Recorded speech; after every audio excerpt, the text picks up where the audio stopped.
उम्मीद करती हूँ आप सभी स्वस्थ होंगे, अच्छे होंगे।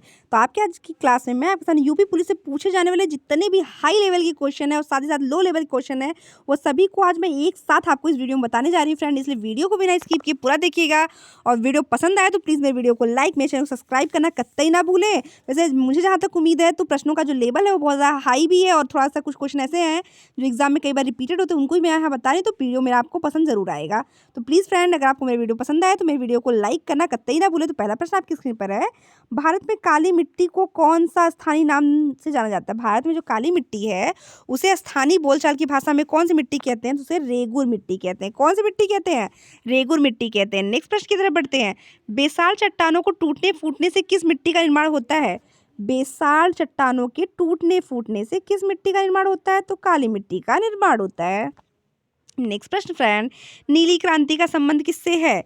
नीली क्रांति का संबंध अगर आपसे पूछा जाए तो किससे है? तो नीली क्रांति का संबंध आपके मत्स्य पालन से है, मत्स्य पालन से है। नेक्स्ट, राजस्थान का सबसे बड़ा जिला कौन सा है? तो वैसे आपके क्षेत्रफल के आधार पे जो है सबसे बड़ा वो जिला जो है आपका राजस्थान ही है। क्षेत्रफल के आधार पर सबसे बड़ा जिला जो है आपका राजस्थान है। और आपसे अगर पूछा जाए कि जनसंख्या के आधार पर सबसे बड़ा जिला कौन सा है तो आपका उत्तर प्रदेश है।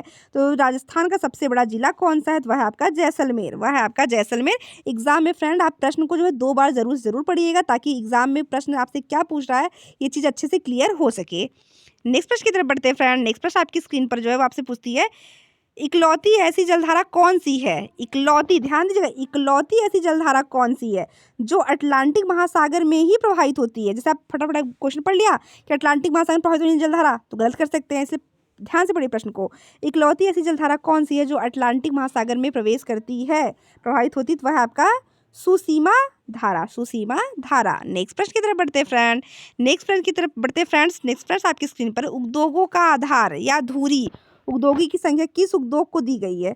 उद्योगों का आधार या धुरी उद्योग की संख्या किस उद्योग को दी गई? तो दी गई आपके लौह इस्पात उद्योग को, लौह इस्पात उद्योग को। नेक्स्ट, देश का पहला दिया सलाई बनाने वाला कारखाना, ध्यान दीजिए, देश का पहला दिया सलाई बनाने वाला कारखाना कब और कहाँ स्थापित किया गया था जो आज भी कीर्तिमान है? कीर्तिमान का मतलब वो आज भी स्थापित है।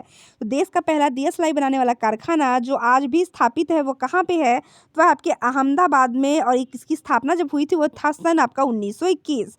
तो आज भी कीर्तिमान है दिया सलाई का कारखाना अहमदाबाद में, और इसकी स्थापना जब हुई थी वो समय था आपका 1921। नेक्स्ट, समय शाम के समय सबसे अधिक लाल दिखाई देने वाले मेघ को क्या बोलते हैं?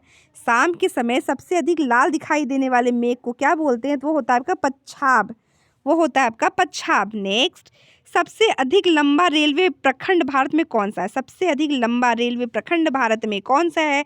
तो वह है आपका फ्रेंड उत्तर रेलवे, वह है आपका फ्रेंड उत्तर रेलवे। नेक्स्ट, ये प्रश्न आपके जो स्क्रीन पे दिखाई दे रहा है फ्रेंड है, शिव समुद्रम जलप्रपात भारत की किस नदी में प्रवाहित होता है? यह प्रश्न बहुत ही ज़्यादा बार एग्जाम में पूछा और खास करके उत्तर प्रदेश भर्ती के एग्जाम में बहुत बार पूछा गया है कि शिव समुद्रम जलप्रपात भारत की किस नदी पर अवस्थित है? तो वह है आपकी कावेरी नदी पर, वह है आपकी कावेरी नदी पर। नेक्स्ट, दूध का रंग हल्का पीला होता है, इसका मुख्य कारण क्या है? तो दूध के रंग के हल्के पीले होने के कारण है आपका कैरोटीन। जैसे टमाटर का जो रंग होता है वो लाल दिखाई देता है तो वो देता है आपके लाइकोपीन के कारण, वैसे ही दूध का जो रंग हल्का पीला होता है वो होता है आपके कैरोटीन के कारण। नेक्स्ट, किस देश में कोटवार पठार पाया जाता है? किस देश में कोटवार पठार कहाँ पाया जाता है? तो पाया जाता है आपके पाकिस्तान में। नेक्स्ट प्रश्न की तरफ बढ़ते हैं फ्रेंड। नेक्स्ट प्रश्न आपकी स्क्रीन पर है, माउंट सेंट हेल्स नामक ज्वालामुखी पर्वत किस देश में स्थापित है? माउंट सेंट हेल्स नामक ज्वालामुखी पर्वत किस देश में स्थापित है? तो वह है आपके संयुक्त राज्य अमेरिका, संयुक्त राज्य अमेरिका में। नेक्स्ट, यदि बैरोमीटर के पाठ्यांक में अचानक गिरावट आ जाए, यदि बैरोमीटर के पाठ्यांक में अचानक गिरावट आ जाए तो भविष्य में क्या होने वाला होता है? यदि बैरोमीटर जो होता है वो वायुमंडलीय दाब को मापने के लिए उपयोग है। पहले तो आप ये जान जाइए कि बैरोमीटर का जो उपयोग होता है वो वायुमंडलीय दाब को मापने के लिए किया जाता है। तो अगर इसके पाठ्यांक में अगर गिरावट आ जाती है तो तूफानी मौसम का अंदाजा लगा दिया जाता है।